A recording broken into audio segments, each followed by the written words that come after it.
ងចាញ់សូមជើឆ្កាងព្រះគ្រីនាំក្នុងចំបាំងបរិសុទ្ធដោយសំគួរនឹងយើងខ្ញុំ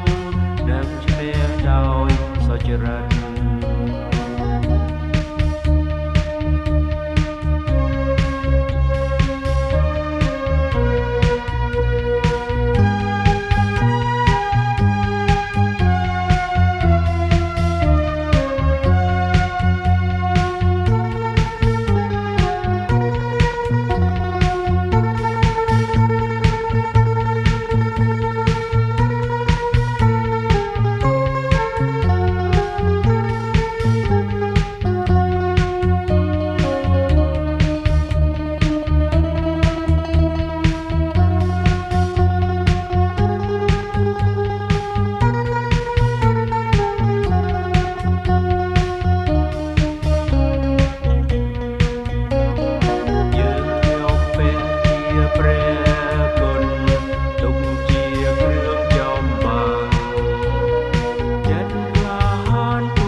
ជាមួយព្រះអង្គ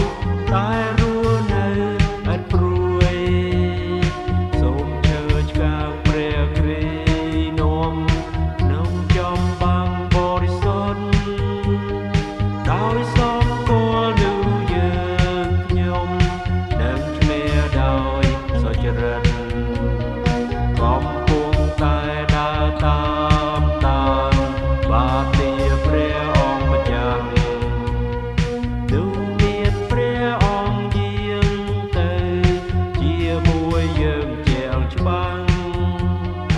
យើងខ្ញុំស្ថិតពេលនៅជាប់អិនដាក់គ្រឿងចូលឡាយ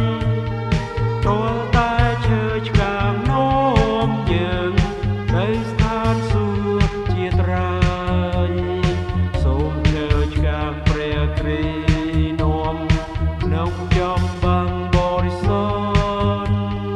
ដោយសំគួរនឹងយើងខ្ញុំនឹងឈ្នះដោយសុចរិត